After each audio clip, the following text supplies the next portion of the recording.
Maksud saya kepada saudara-saudara sebangsa, setanah air, umat Kristen, umat Hindu, umat Buddha. Si Saifuddin Ibrahim ini kalau ngomong, ingetin omongan saya ini. Yang dua itu dari 100 itu yang benar itu cuma dua. Yang lainnya itu gombal semua. Saya tahu lah, saya tahu, udah ngerti. Kalau saya sih udah paham, udah ngerti. Liciknya tahu gitu, jahatnya tahu. Silakan orang-orangnya masih itu. Haji Martidi, pemimpin Pondok Sawangan, boleh tanya tuh. Haji Mustaqim, Haji Sarju, itu saya yakin orang-orang itu sering kan kita ngomongin dia kan, kok kenapa saudara satu ini nggak mau sholat? Mereka tahu semua, bukan saya aja yang tahu, bukan banyak orang yang tahu. Panji Gumilang sendiri tahu. Terus gimana coba? Katanya sholat di negeri kafir itu nggak sah, maka karena negeri kitanya belum Islam, kita nggak perlu sholat. Itu argumennya melulu itu. Dan kayaknya mah sudah berbuah itu sekarang itu ya. Kalau sekarang berbuah mah kurang lebih berarti 23 tahunan itu buah. Kacau nih. Ini di dugaan sementara ya. Enggak, itu saksinya ada. Kalau Bang Al Haidar, kalau mudah-mudahan dengerin, Bang Al Haidar pengamat teroris itu kebetulan ada di sana. Itu waktu itu sempat memegang CCTV-nya kan, waktu itu ada CCTV waktu. Assalamualaikum warahmatullahi wabarakatuh, sahabat Asik Ngaji. Pada kesempatan kali ini kita akan tampilkan bagaimana pernyataan saksi hidupnya Saifuddin Ibrahim. Bahkan ini merupakan teman dekatnya Saifuddin Ibrahim. Lalu kemudian Pak Ahmad, beliau adalah namanya Pak Ahmad. Dan Pak Ahmad ini memberikan dan membeberkan bagaimana kelakuan-kelakuan Saifuddin Ibrahim ketika dulu di pondok. Dan apa yang terjadi, kita melihatnya sangat miris, luar biasa. Ikhwafillah. Simak sampai akhir dan kita akan ambil pelajaran yang sangat luar biasa dalam pernyataan Pak Ahmad ini. Ikhwafillah.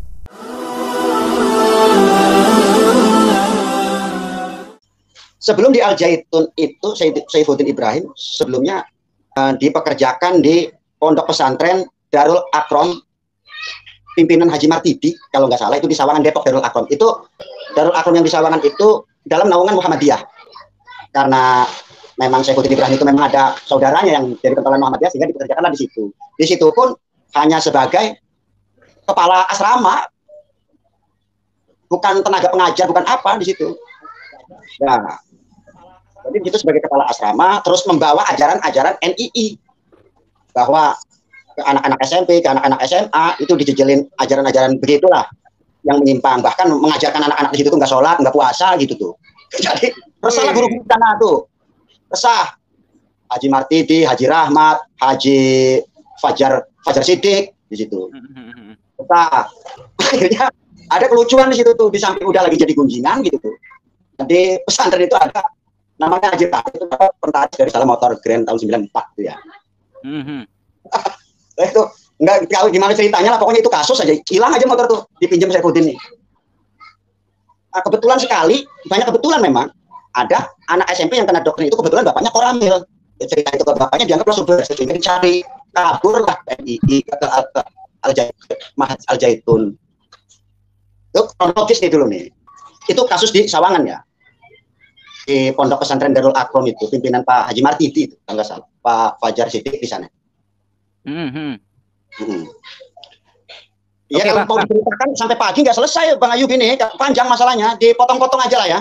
Pertama, kita membicarakan ini tidak berarti kita menjelekannya, tapi Dapul Mafasid itu menolak kejelekan supaya kita tidak mengikuti langkah-langkahnya Saifuddin Ibrahim, begitu kan. Yang kedua, saya belum kenalan lebih lanjut kepada Abang ya, panggilnya Abang ya, Bang Ahmad ya. Ini antum di pesantren itu apakah memang sebagai temannya Saifuddin atau memang tim asati di sana atau gimana Bang Ahmad ini? Ya, kita bareng-bareng sama-sama di sana aja. Kalau dia ngomong teman, ya teman biasa gitu. Artinya karena sama-sama di sana aja. Oh, berarti antum ini teman dekat, bisa dikatakan demikian ya? Bisa dikatakan teman dekat lah. Oke. Nah, waktu beberapa minggu yang lalu, saya itu pernah mendapatkan video dari seorang mu'alaf, beliau dari non-muslim kemudian masuk Islam, dan beliau mengangkat isu Saifuddin Ibrahim katanya dulu sebagai satpam. Apakah itu betul? Bukan. Kalau satpam saya nggak tahu ya, cuman kalau di NII itu memang ada brigade pengamanan, dan Saifuddin ada. Ya. Dan memang kalau misalkan kami simak ya ceramah-ceramah, bukan ceramah ya, pidato-pidatonya Saifuddin Ibrahim ini banyak sekali dia memfitnah Islam, lalu kemudian dia sembrono mentafsirkan Al-Quran, bukan pemikiran para ulama yang dia tampilkan, tetapi nafsunya itu. Nah, itu yang kami herankan begitu. Makanya saya langsung klarifikasi dari temannya, Bang Ahmad dalam hal ini, ternyata memang saya dugaannya tidak jauh begitu ya apa yang disampaikan oleh Sapudin sekarang ini, dan memang antum juga memberikan klarifikasi memang dulunya juga ya seperti itu, berarti memang nauzubillah lah begitu ya, bisa kata demikian. Jangan percaya dulu apa yang dikeluarkan oleh Saifuddin Ibrahim, selidiki dulu benar apa tidaknya, klarifikasi dulu. Soalnya ini orang ngomong itu banyak ngawurnya ketimbang benernya. Saya jangan orang-orang di sana, Pak Saifuddin ini seperti yang dikatakan Pak Pendeta tadi, seolah-olah mewakili Kristen. Akhirnya orang Kristen sama orang Islam yang nggak tahu apa-apa gontok-gontokan gara-gara orang gila gitu. Orang di Al Zaitun dulu sempat dicurigai gila, Pak. Bahkan ada yang mencurigai itu temannya Pak Mustaqim. Saya minta Pak Mustaqim lihat video ini. Itu temannya ada psikolog. Pernah menilai Pak Saifuddin itu, ini jiwanya nggak sehat orang ini. Ya memang nggak sehat, Bang Ahmad. Yang anggap dia sehat itu ya Oten saja. Kalau umat Kristen menganggap dia sehat. Ada penyakit namanya apa? Mitomania namanya. Nama penyakit itu apa gitu? Mitomania kalau nggak salah. Itu ya, saya ngedenger langsung dari temannya Pak Mustaqim itu. Ya Pak Mustaqim kebetulan sekarang udah dipecat tuh, lagi menggugat Panji Gumilang tuh, sekarang lagi sidang tuh. Maksud saya kepada saudara-saudara sebangsa setanah air, umat Kristen, umat Hindu, umat Buddha. Si Saifuddin Ibrahim ini kalau ngomong, ingetin omongan saya ini. Yang 2 itu dari 100 itu yang benar itu cuma 2. Yang lainnya itu gombal semua. Saya tahu, udah ngerti. Kalau saya sudah paham, udah ngerti. Liciknya tahu gitu, jahatnya tahu. Silakan orang-orangnya masih itu. Haji Martidi, pemimpin Pondok Sawangan, boleh tanya tuh. Haji Mustaqim, Haji Sarju, itu saya yakin orang-orang itu sering kan kita ngomongin dia kan, kok kenapa saudara satu ini nggak mau sholat? Mereka tahu semua, bukan saya aja yang tahu, bukan banyak orang yang tahu. Panji Gumilang sendiri tahu. Terus gimana coba? Katanya sholat di negeri kafir itu nggak sah, maka karena negeri kitanya belum Islam, kita nggak perlu sholat. Itu argumennya melulu itu. Makanya kalau Saifuddin Ibrahim ngomong kalau saya ini mau balik lagi ke Islam, ujikan ngaji 5 kali, itu mah lagu, itu mah nggak mungkin. Orang waktu Islam aja nggak pernah sholat kok. Ini lucu juga ya, Mbak Ahmad, Masya Allah. Kita kan selama ini kenal Saifuddin Ibrahim ini setelah menghina Islam gitu kan. Ternyata setelah ditelusuri itu memang, memiliki masalah banyak begitu ya. Dan masalahnya tidak kecil dan tidak sedikit. Ternyata Masya Allah besar banget begitu ya. Apalagi tadi sudah tidak sholat. Kan sholat itu basic, sholat itu dasar. Sholat itu kan wajib bagi setiap muslim, laki-laki dan perempuan. Ini tidak sholat, ini bagaimana begitu ya. Ya Allah Karim, luar biasa. Coba nanti saudara datang tanyain tuh yang tadi saya sebutin, tanya Pak Mustaqim, tanya Pak Sarju, tanya Haji Martidi, tanya Fajar Sodik. Coba pernah nggak lihat Saifuddin sholat itu? Enggak. Kalau ditanya ditegur jawabnya seperti tadi itu argumennya. Itu belum seberapa itu, Bang ya. Ada yang lebih, menurut saya enggak, inilah.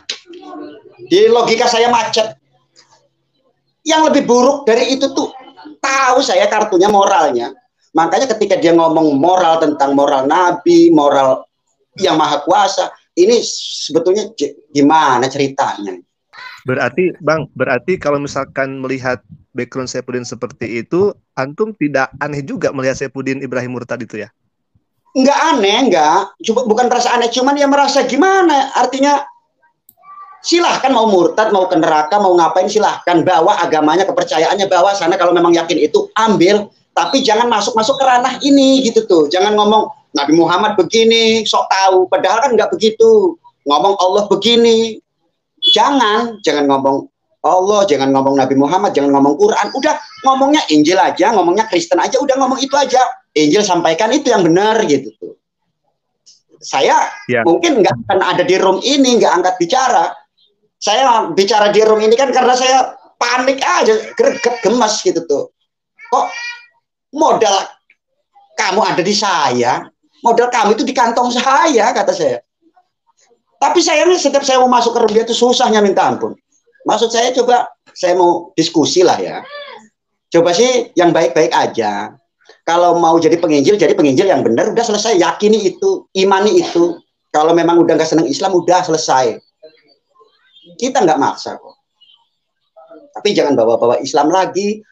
Ilmu sedikit, pengetahuan nggak banyak, moral bejat. Yang diomong Al-Quran kan nggak pantas gitu tuh. Saya aja kalau ngomong Al-Quran itu malu. Saya ini belum apa-apa. masih banyak kekurangan gitu. Kalau bicara mau membahas Al-Quran, Imam Syafi'i sendiri, kalau itu keluar dari mulut saya, dari ilmu pelajaran yang saya pelajari, jangan diikuti, kecuali itu keluar dari Rasul. Itu Imam Syafi'i. Lah kelas Saifuddin mau ngomong apa, kelas apa gitu. Moral ya begitu, ilmu ya begitu. Ya, silakan, silakan. Ya. Yang saya ingat itu kayaknya dia itu punya simpanan ketiga, ada orang ketiganya di Haurgelis itu, di patrol itu. Dan kayaknya sudah berbuah itu sekarang itu ya. Kalau sekarang berbuah mah kurang lebih berarti 23 tahunan itu buahnya.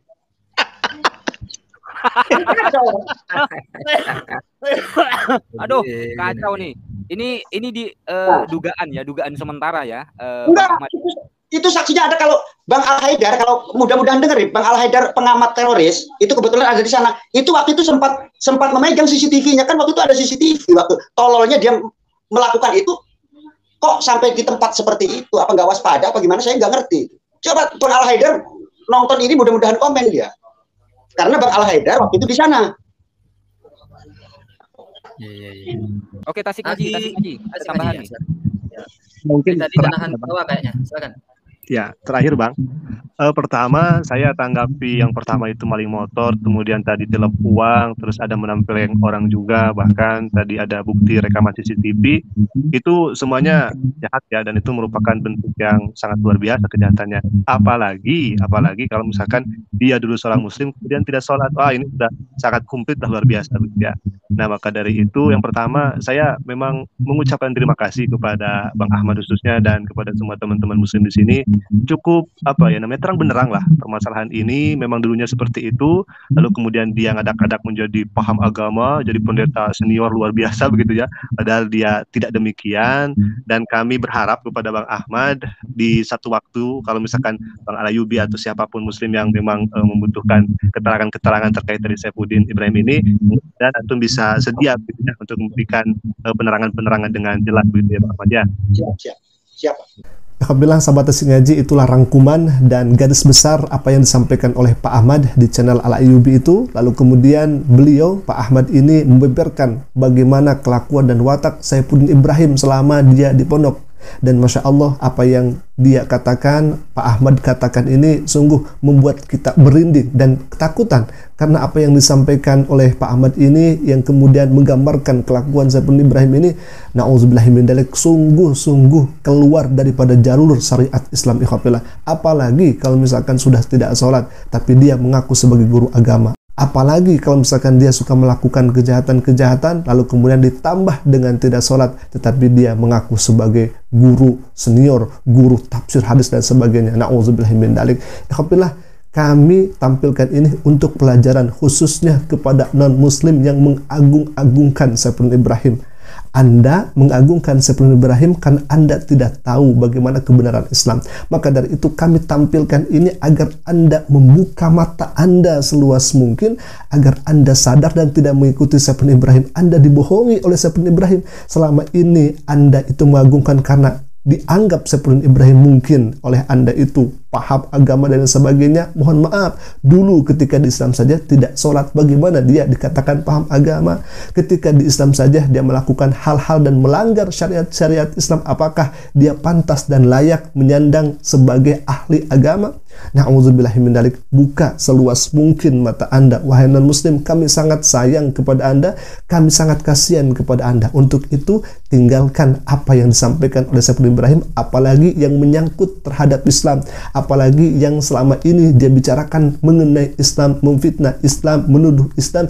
Itu adalah perbuatan yang sangat keji dan tidak dibenarkan. Dan itu saya yakini dengan seyakin-yakinnya apa yang disampaikan oleh Saifuddin Ibrahim itu adalah dusta, sudah menghina, memfitnah, lalu kemudian menuduh Rasulullah SAW, dan dia tidak membawa pendapat para ulama dalam hal itu. Ketika dia menerangkan Al-Quran dan hadis, tidak membawakan pendapatnya para sahabat Nabi, para salafus soleh, akan tetapi na'udzubillah, dia membawa pendapatnya sendiri, pendapat nafsunya sendiri, sehingga melahirkan pemahaman yang sangat-sangat keliru.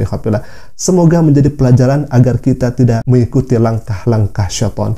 Amin ya Allah ya rabbal alamin. Aku qouli hadza, Assalamualaikum warahmatullahi taala wabarakatuh.